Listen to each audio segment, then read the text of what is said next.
Kami dari kelompok 6 akan mempresentasikan mengenai kegiatan kelompok kami tentang kelompok sosial yang ada di sekitar kami, begitu juga dengan karakteristik individu yang menjadi anggotanya. Tetapi pertama kami akan memperkenalkan diri. Nama saya Rini Sitanggang.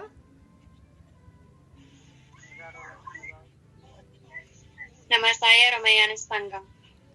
Baik, kami akan memulai pertama dengan pengertian kelompok sosial. Kelompok sosial adalah himpunan atau kumpulan, kesatuan manusia atau masyarakat yang hidup bersama karena adanya hubungan komunikasi timbal balik antara mereka. Menurut Sorjana Sukanto, suatu himpunan manusia atau yang dikatakan kelompok sosial memiliki ciri-ciri berikut, yaitu yang pertama, setiap anggota kelompok harus memiliki kesadaran bahwa dia adalah sebagian dari kelompok sosial yang bersangkutan. Yang kedua, adanya hubungan timbal balik antara anggota yang satu dengan lainnya. Yang ketiga, ada suatu faktor yang dimiliki bersama sehingga hubungan antara mereka bertambah erat. Yang keempat, berstruktur, berkaidah dan mempunyai pola perilaku. Yang kelima, bersistem dan berproses. Yang keenam, memiliki struktur sosial sehingga kelangsungan hidup kelompok tergantung pada kesungguhan anggota dalam melaksanakan perannya. Yang ketujuh, memiliki norma-norma yang mengatur hubungan para anggotanya. Yang kedelapan, memiliki kepentingan bersama. Baik, kami akan memulai kepada kegiatan kelompok 15 mengenai kelompok sosial yang ada di sekitar kami, begitu juga dengan karakteristik individu yang menjadi anggotanya. Yang pertama, kami akan memaparkan mengenai kegiatan kelompok 15, di mana adanya kelompok sosial dalam lingkungan sekitar kami, begitu juga dengan karakteristik individu yang menjadi anggotanya, yaitu pribadi seperti saya, contohnya yaitu muda-mudi di Yayai Rangat. Dengan adanya muda-mudi itu, ada juga fungsinya bagi setiap individu, yaitu yang pertama sebagai sarana pendidikan. Artinya setiap individu dapat bekerja sama ataupun dapat bertukar pikiran serta mendiskusikan dan menanyakan berbagai informasi yang kurang diketahui. Yang kedua, sarana menjalin hubungan sosial, di mana setiap individu akan bekerja sama atau berkomunikasi dengan lainnya. Yang ketiga, sarana pemecahan masalah atau problem solving, di mana setiap individu dapat menceritakan masalahnya kepada kelompoknya untuk mendapat respon ataupun solusi dari setiap anggotanya. Bagi masyarakat juga ada, yaitu seperti selanjutnya akan diterangkan oleh teman kami Ramayana Sitanggang. Menurut saya, dampak dari adanya kelompok sosial terhadap karakteristik individu yang menjadi anggotanya ialah saya seperti mengikuti saya sebagai anggota Karang Taruna di desa kami. Di dalam itu, kami pastinya memiliki perbedaan. Itu di saat kami sosialisasi, kami pasti memberikan pendapat yang berbeda-beda. Pendapat ini pun akan menimbulkan perselisihan antara kami. Kami bisa egois untuk mementingkan pendapat kami agar bisa disetujui. Tetapi hal ini tidak bisa dilakukan sebenarnya agar sosialisasi yang kami lakukan itu tidak menghasilkan perdebatan, tetapi akan menghasilkan sesuatu kesepakatan yang akan dilaksanakan. Kemudian akan dilanjutkan oleh teman kami Rolanis Nebaho. Nama-nama kelompok sosial yang ada di sekitar saya. Yang pertama, keluarga. Kedua, PKK desa. Yang ketiga, komunitas Rak Berjuang. Dampak positif dari kelompok sosial tersebut adalah yang pertama, menambah teman. Yang kedua, memiliki tempat bertukar pikiran. Yang ketiga, menimba ilmu. Dampak negatif dari kelompok sosial tersebut adalah akan terjadi konflik karena berbeda pendapat. Kemudian kami akan membahas bagaimana sikap kami agar kelompok sosial tersebut tidak menjadi sesuatu yang mengakibatkan perbedaan individu. Adapun sikap kami yaitu yang pertama, saling menghargai. Yang kedua, tidak membeda-bedakan antara satu dengan yang lainnya. 3. Menghargai orang yang sedang memberi pendapat atau sedang mengutarakan pendapat. 4. Tidak mencari kekurangan dari seseorang. Yang kelima, tidak takut untuk berinteraksi dengan yang lainnya. Selanjutnya akan ditambahkan oleh teman kami Ramayana Sitanggang. Sikap saya agar kelompok sosial tidak menjadi sesuatu yang mengakibatkan perbedaan individu yaitu sebagai saling sesama anggota kita harus saling menghargai pendapat orang lain, tidak egois, dan apa yang diutarakan teman kita saat memberikan pendapatnya sebaiknya kita dengar terlebih dahulu agar apa yang ingin disampaikan bisa kita dengar dengan baik. Dan kalau adapun kritik yang ingin kita sampaikan, kita kritik dengan sopan agar sosialisasi yang kita laksanakan tidak berantakan. Terima kasih. Kemudian ditambahkan oleh teman kami Rolanes Nebaho. Cara mengatasi agar tidak terjadi konflik, yang pertama, tidak memaksakan pendapat. Yang kedua, sering melakukan musyawarah untuk menentukan pendapat yang terbaik. Yang ketiga, lebih menghargai pendapat dari orang lain.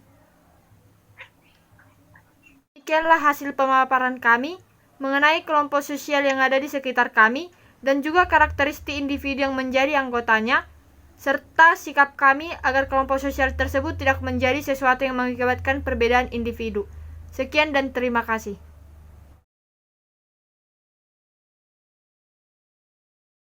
Nama saya Rini Sitanggang. Saya akan memaparkan pendapat saya mengenai kelompok sosial yang ada di sekitar saya. Kelompok sosial yang ada di sekitar saya seperti muda-mudi di Aik Rangat.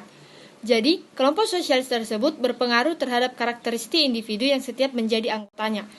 Fungsinya yaitu seperti yang pertama, untuk sarana pendidikan, di mana sarana pendidikan ini bagi setiap individu dapat bertukar pikiran ataupun mendiskusikan dan menanyakan sesuatu yang kurang jelas sehingga informasi yang dia dapat menjadi jelas. Yang kedua yaitu sarana menjalin hubungan sosial. Artinya, di mana setiap anggota tersebut akan bekerja sama atau berkomunikasi dengan lainnya sehingga timbulnya hubungan sosial.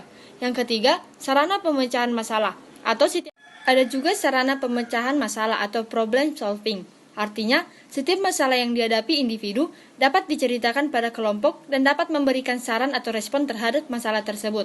Ada juga fungsinya bagi masyarakat, yaitu yang pertama, membentuk struktur sosial dalam masyarakat. Artinya, dalam suatu kelompok dapat tercipta atau terbentuknya suatu susunan atau kelompok sosial saling bekerja sama. Yang kedua, membentuk nilai dan norma masyarakat. Artinya, kelompok sosial dapat membentuk nilai dan norma dalam masyarakat dengan tujuan menjadikan masyarakat taat aturan. Yang ketiga, pengawasan sosial. Bahwa kelompok sosial dapat menjadi pengawas atau menjaga perilaku sopan santun yang dilakukan oleh individu di lingkungan sosialnya. Adapun sikap saya agar kelompok sosial tersebut tidak menjadi sesuatu yang mengakibatkan perbedaan individu, yaitu yang pertama, saling menghargai. Yang kedua, menghargai anggota yang sedang mengutarakan pendapatnya. Yang ketiga, tidak saling membeda-bedakan. Yang keempat, tidak segan untuk beradaptasi dengan orang lain. Yang kelima, mampu memberikan yang terbaik kepada anggota ataupun saling contoh atau memberikan yang terbaik. Dapat disimpulkan bahwasanya kelompok sosial itu memberikan fungsi banyak yang sangat bermakna, yaitu seperti sarana pendidikan, sarana menjalin hubungan sosial, sarana pemecahan masalah, membentuk struktur sosial dalam masyarakat, pembentuk nilai dan norma dalam masyarakat, dan yang terakhir yaitu pengawasan sosial. Demikian pemaparan saya mengenai kelompok sosial yang ada di sekitar saya dan juga dampak karakteristik dari setiap individunya. Akan dilanjut dengan teman saya. Jenis kelompok sosial yang sering ditemukan di daerah tempat tinggal saya seperti paguyuban, misalnya adalah sistem kekeluargaan. Dampak yang diberikan kepada atau terhadap karakteristik anggotanya yaitu meningkatkan rasa kekeluargaan dan meningkatkan rasa toleransi dan sikap saling tolong-menolong. Perkenalkan, nama saya Rolanes Nebaho. Saya akan mengemukakan pendapat saya tentang kelompok sosial. Kelompok sosial yang ada di sekitar lingkungan saya, yang pertama keluarga, kedua PKK desa, yang ketiga komunitas sedang berjuang. Dampak positif dari kelompok sosial tersebut adalah menambah teman, memiliki tempat bertukar pikiran, dan menambah ilmu. Dampak negatifnya adalah akan terjadi konflik karena berbeda pendapat. Cara mengatasi agar tidak terjadi konflik yaitu yang pertama, lebih menghargai pendapat orang lain. Yang kedua, sering melakukan musyawarah untuk menentukan pendapat yang paling terbaik. Yang ketiga, tidak memaksakan pendapat. Pertanyaan yang kedua yaitu, bagaimana sikap saya terhadap kelompok sosial agar kelompok sosial tersebut tidak menjadi sesuatu yang mengakibatkan perbedaan individu. Jadi, pendapat saya agar dalam kelompok sosial tidak terjadinya perbedaan individu, maka kita sebagai anggota ataupun pengurus dari kelompok sosial tersebut harus saling menghargai pendapat temannya atau anggota yang lain, memberi kesempatan berbicara, tidak egois. Apapun yang ingin dibicarakan teman kita, sebaiknya kita terlebih dahulu mendengar apa penjelasan atau pendapat dari teman kita, agar tidak menimbulkan perselisihan. Setelah teman kita mengemukakan pendapatnya, lalu kita mengkritik yang sopan dan tidak menyinggung teman kita, agar setiap perbedaan pendapat yang dikemukakan setiap individu tidak menimbulkan perselisihan ataupun pertengkaran. Sekian dari saya, terima kasih.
Nama saya Rini Sitanggang.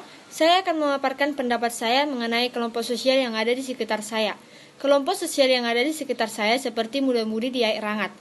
Jadi, kelompok sosial tersebut berpengaruh terhadap karakteristik individu yang setiap menjadi anggotanya. Fungsinya yaitu seperti yang pertama, untuk sarana pendidikan, di mana sarana pendidikan ini bagi setiap individu dapat bertukar pikiran ataupun mendiskusikan dan menanyakan sesuatu yang kurang jelas sehingga informasi yang dia dapat menjadi jelas. Yang kedua yaitu sarana menjalin hubungan sosial. Artinya, di mana setiap anggota tersebut akan bekerja sama atau berkomunikasi dengan lainnya sehingga timbulnya hubungan sosial. Yang ketiga, sarana pemecahan masalah ada juga sarana pemecahan masalah atau problem solving. Artinya, setiap masalah yang dihadapi individu dapat diceritakan pada kelompok dan dapat memberikan saran atau respon terhadap masalah tersebut. Ada juga fungsinya bagi masyarakat, yaitu yang pertama, membentuk struktur sosial dalam masyarakat. Artinya, dalam suatu kelompok, dapat tercipta atau terbentuknya suatu susunan atau kelompok sosial saling bekerja sama. Yang kedua, membentuk nilai dan norma masyarakat. Artinya, kelompok sosial dapat membentuk nilai dan norma dalam masyarakat dengan tujuan menjadikan masyarakat taat aturan. Yang ketiga, pengawasan sosial. Bahwa kelompok sosial dapat menjadi pengawas atau menjaga perilaku sopan santun yang dilakukan oleh individu di lingkungan sosialnya. Adapun sikap saya agar kelompok sosial tersebut tidak menjadi sesuatu yang mengakibatkan perbedaan individu, yaitu yang pertama, saling menghargai, yang kedua, menghargai anggota yang sedang mengutarakan pendapatnya, yang ketiga, tidak saling membeda-bedakan, yang keempat, tidak segan untuk beradaptasi dengan orang lain, yang kelima, mampu memberikan yang terbaik kepada anggota ataupun saling contoh atau memberikan yang terbaik. Dapat disimpulkan bahwasanya kelompok sosial itu memberikan fungsi banyak yang sangat bermakna, yaitu seperti sarana pendidikan, sarana menjalin hubungan sosial, sarana pemecahan masalah, pembentuk struktur sosial dalam masyarakat, pembentuk nilai dan norma dalam masyarakat, dan yang terakhir yaitu pengawasan sosial. Demikian pemaparan saya mengenai kelompok sosial yang ada di sekitar saya dan juga dampak karakteristik dari setiap individunya. Akan dilanjut dengan teman saya. Jenis kelompok sosial yang sering ditemukan di daerah tempat tinggal saya seperti paguyuban, misalnya adalah sistem kekeluargaan. Dampak yang diberikan kepada atau terhadap karakteristik anggotanya yaitu meningkatkan rasa kekeluargaan dan meningkatkan rasa toleransi dan sikap saling tolong-menolong. Perkenalkan, nama saya Rini Sitanggang. Saya akan mengemukakan pendapat saya tentang kelompok sosial. Kelompok sosial yang ada di sekitar lingkungan saya, yang pertama keluarga, kedua PKK desa, yang ketiga komunitas sedang berjuang.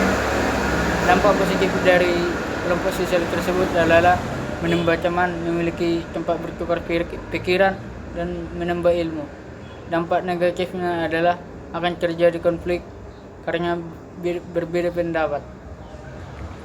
Cara mengatasi agar tidak terjadi konflik yaitu yang pertama, lebih menghargai pendapat orang lain. Yang kedua, sering melakukan musyawarah untuk menentukan pendapat yang paling terbaik. Yang ketiga, tidak memaksakan pendapat. Pertanyaan yang kedua yaitu, bagaimana sikap saya terhadap kelompok sosial agar kelompok sosial tersebut tidak menjadi sesuatu yang mengakibatkan perbedaan individu. Jadi, pendapat saya agar dalam kelompok sosial tidak terjadinya perbedaan individu, maka kita sebagai anggota ataupun pengurus dari kelompok sosial tersebut harus saling menghargai pendapat temannya atau anggota yang lain, memberi kesempatan berbicara, tidak egois. Apapun yang ingin dibicarakan teman kita, sebaiknya kita terlebih dahulu mendengar apa penjelasan atau pendapat dari teman kita agar tidak menimbulkan perselisihan. Setelah teman kita mengemukakan pendapatnya, lalu kita mengkritik yang sopan dan tidak menyinggung teman kita, agar setiap perbedaan pendapat yang dikemukakan setiap individu tidak menimbulkan perselisihan ataupun pertengkaran. Sekian dari saya, terima kasih.